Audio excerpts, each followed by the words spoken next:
ನಿರಂತರ ಸುದ್ದಿಗಳಿಗೆ ಸಬ್ಸ್ಕ್ರೈಬ್ ಮಾಡಿ ನಮ್ಮ ಚಾನೆಲ್. ಈ ಬೆಲ್ ಐಕಾನ್ನ ಪ್ರೆಸ್ ಮಾಡಿ ತಾಜಾ ಸುದ್ದಿಗಳನ್ನ ಪಡೀರಿ.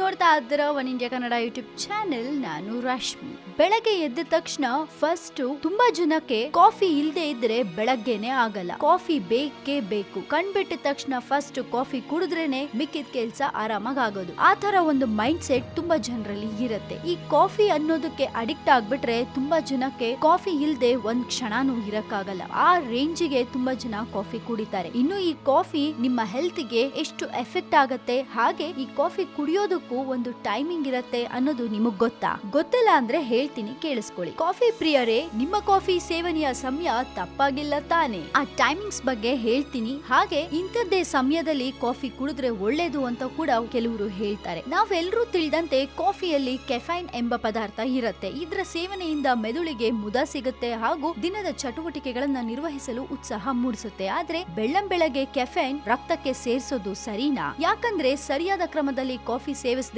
ಇದ್ರೆ ಅನಗತ್ಯವಾದ ಹೊತ್ನಲ್ಲಿ ರಕ್ತದಲ್ಲಿ ಸೇರುವ ಕೆಫೈನ್ ಕೆಲವೊಮ್ಮೆ ತಟ್ಟನೆ ನಿತ್ರಾಣತೆ, ನಿದ್ರಾಹೀನತೆ, ಅಧಿಕ ರಕ್ತದೊತ್ತಡಕ್ಕೂ ಕಾರಣವಾಗುತ್ತಂತೆ. ಹಾಗಾದ್ರೆ ಈ ಬಗ್ಗೆ ತಜ್ಞರು ಏನ್ ಹೇಳ್ತಾರೆ ನೋಡೋಣ ಬನ್ನಿ. ದಿನದ ಪ್ರಥಮ ಪೇಯವಾಗಿ ಕಾಫಿ ಕುಡಿದ್ರೆ ಏನಾಗತ್ತೆ? ನಮ್ಮ ಮೆದುಳಿಗೆ ತಲುಪುವ ಕಾರ್ಟಿಸೋಲ್ ಎಂಬ ರಸದೂತ ಮಾನಸಿಕ ಒತ್ತಡಕ್ಕೆ ನೇರವಾಗಿ ಕಾರಣವಾಗುತ್ತೆ. ಇದರ ಪ್ರಭಾವ ಬೆಳಗ್ಗೆ 8 ರಿಂದ 9 ಗಂಟೆಯ ನಡುವೆ ಅತಿ ಹೆಚ್ಚಾಗಿರುತ್ತೆ. ಕೆಫೈನ್ ಇನ್ನಷ್ಟು ಹೆಚ್ಚು ಕಾರ್ಟಿಸೋಲ್ ಸ್ರವಿಸಲು ಪ್ರಚೋದಿಸುವ ಕಾರಣ ಒತ್ತಡ ಇನ್ನಷ್ಟು ಹೆಚ್ಚಿ ಮಾನಸಿಕ ಕ್ಷೋಭೆ, ತಲ್ಲಣ, ಚಡಪಡಿಕೆಗಳು ಇತ್ಯಾದಿ ಹೆಚ್ಚುತ್ತೆ. ಹಾಗಾಗಿ ಈ ಸಮಯದಲ್ಲಿ ಕಾಫಿ ಸೇವಿಸದೇ ಇರೋದು ಸರಿಯಾದ ನಿರ್ಧಾರವಾಗಿದೆ ಅಂತ ತಜ್ಞರು ಹೇಳ್ತಾರೆ. ಇನ್ನು ಕಾಫಿ ಸೇವನೆಯ ಇನ್ನೊಂದು ತೊಂದರೆ ಅಂದ್ರೆ ದೇಹ ಕೆಫೈನ್ ಅನ್ನ ತಾಳಿಕೊಳ್ಳುವ ಕ್ಷಮತೆಯನ್ನ ಹೆಚ್ಚಿಸಿಕೊಳ್ತಾ ಹೋಗುತ್ತೆ. ಅಂದ್ರೆ ಪ್ರಾರಂಭದಲ್ಲಿ ದಿನಕ್ಕೆ 1 ಕಪ್ ಕುಡಿದ್ರೂ ಸಾಕಾಗ್ತಾ ಇದ್ರೆ ದಿನಗಳದಂತೆ ಇದು ಹೆಚ್ಚುತ್ತಾ ವರ್ಷಗಳ ಬಳಿಕ ದಿನಕ್ಕೆ ಹಲವಾರು ಕಪ್ಗಳು ಕುಡಿದ್ರೂ ಸಾಕಾಗ್ತಾ ಇಲ್ಲ ಅನ್ನೋಂತಾಗತ್ತೆ. ಅಂದ್ರೆ ಇದು ನೇರವಾಗಿ ಕಾಫಿಯ ಅಡಿಕ್ಷನ್ಗೆ ಕಾರಣವಾಗತ್ತೆ. ಒಂದ್ ವೇಳೆ ನಿಮ್ಗೆ ಕಾಫಿಯ ಹೊರತಾಗಿ ಜೀವನಾನೇ ಸಾಗಲ್ಲ ಅನ್ನುವಷ್ಟು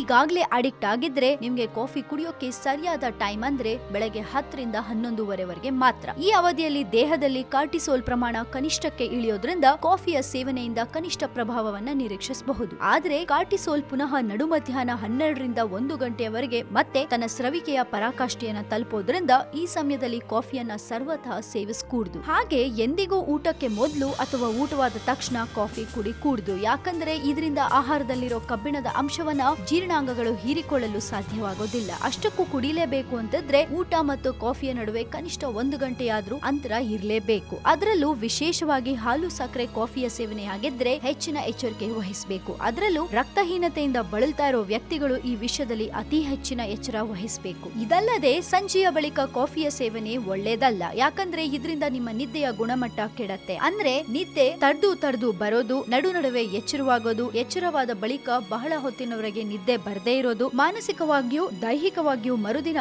ಬಳಲುವಂತಾಗೋದು, ಇಂಥ ತೊಂದರೆಗಳೆಲ್ಲ ಆಗತ್ತೆ. ಸೊ ಹಾಗಾಗಿ ಸಂಜೆ ಆದ್ಮೇಲಂತೂ ಖಂಡಿತ ಕಾಫಿ ಕುಡಿಯೋದು ಒಳ್ಳೇದಲ್ಲ ಅಂತ ತಜ್ಞರು ಹೇಳ್ತಾರೆ. ಎನಿವೇಸ್, ಕಾಫಿ ಅಡಿಕ್ಟ್ ಆಗಿರೋರು ಇದನ್ನೆಲ್ಲ ಕೇಳಲ್ಲ, ಇದನ್ನ ಒಪ್ಕೊಳ್ಳೋದು ಇಲ್ಲ. ಬಟ್ ನಿಮ್ಮ ಹೆಲ್ತ್ ಗೋಸ್ಕರ ನಾವೊಂದು ಸ್ಮಾಲ್ ಮೆಸೇಜ್ ಅನ್ನ ಹೇಳ್ತಾ ಇದ್ದೀವಿ. ಸೊ ಇದು ನಿಮ್ಗೆ ಇಷ್ಟ ಆಗಿದೆ ಅಂತ ಅನ್ಕೊಂಡಿದೀನಿ. ಅಂಡ್ ಈ ನಮ್ಮ ವಿಡಿಯೋ ನಿಮ್ಗೆ ಇಷ್ಟವಾದಲ್ಲಿ ದಯವಿಟ್ಟು ಶೇರ್ ಮಾಡಿ, ಲೈಕ್ ಮಾಡಿ. ಜೊತೆಗೆ ಇನ್ನಷ್ಟು ಸುದ್ದಿಗಳಿಗೆ ನೀವು ಮರಿಬೇಡಿ ಸಬ್ಸ್ಕ್ರೈಬ್ ಮಾಡಿ ನಮ್ಮ one India Kannada YouTube channel.